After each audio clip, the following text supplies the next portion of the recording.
All right, hello. As some of you may know, I've just started getting into learning the tarot. So these are some learning tarot cards that I just received mass market off of Amazon. This is not sponsored or affiliated or any of that stuff. But this is a small business. Witchy Cauldron is a small business. And I thought these were really cool. This is actually my only deck of the traditional RWS that I have. So let me get this opened and we'll do a quick flip through. I don't believe I've seen any of this on the YouTubes. And I do believe it is, yeah, it's All Rights Reserved 2022. So that is a recent deck for us. So it's kind of cool because you've got the traditional Rider-Waite-Smith, you've got the chakras, the astrological, the yes, no, maybe, the numbers, keywords, reversals, as well as almost like an affirmation.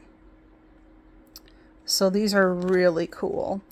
I find them useful.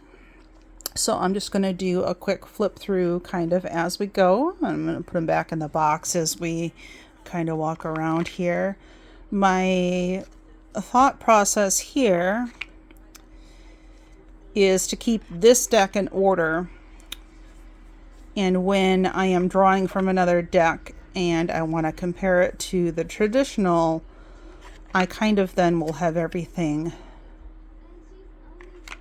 all at the same spot.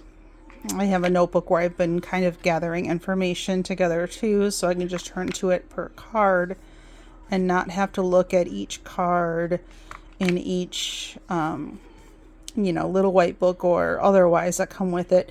This, by the way, does not come with a little white book. All of the information included is on the actual cards.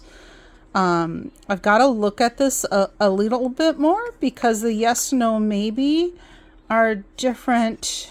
Some of them anyway are different from what I have gathered before. I'm a Sagittarius, so Temperance is always a card that I look a little more closely at. So I might end up doing some unboxings and things like that over here. It just kind of depends on what I feel like doing. If I do end up upping my production quality here, where I'm having to go through and do voiceovers and music and video editing, the amount of stuff that I'll be able to purchase will be quite a bit less as far as that's concerned. Now the other thing is, once you get into the suits, each suit kind of has a color palette. So it's really easy to find the cards that you're wanting as you go through.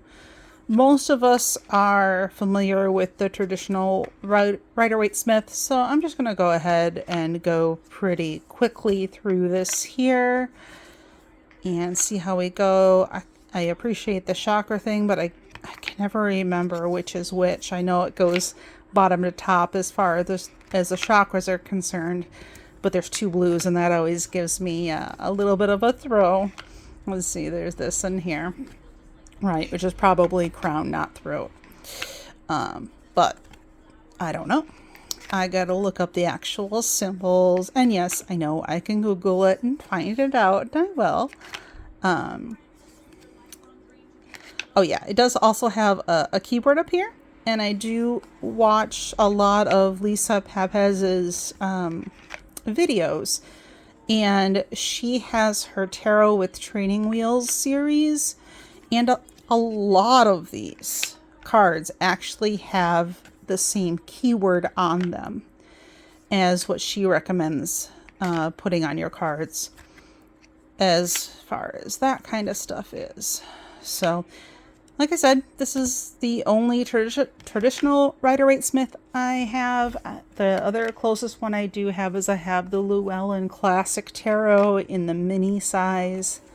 And that's the one that I've just written the Tarot with Training Wheels keywords on as far as that is. I don't know how much I'm going to end up being a reader versus a collector. I think some of that is just, you know, my self-confidence type of issues, but I feel like the more we kind of get along here, the more I'll feel comfortable. I will eventually get a tripod. I know my video is a little shaky, so I apologize for that. My lighting should be better than yesterday because it's not raining today. So you see we get here cups, and now we're on the different background, right? So there's that. And then I also have, even though I'm really new to tarot, I've kind of been working on playing around with a deck of my own. So we'll see how that works. And if I get there at some point in the future, I don't plan on shuffling this deck. I do feel like I could pretty easily put, I mean, that wasn't even shuffled, and it's got a little bit of a bow in it, right? Not a lot, but I feel like I could fold that cardstock really easily. So my thought process here is to just use this one as reference in comparison with a lot of my other decks. So here we go. That's the King of Cups. That is the last one. So we'll see you the next time I post. Thank you.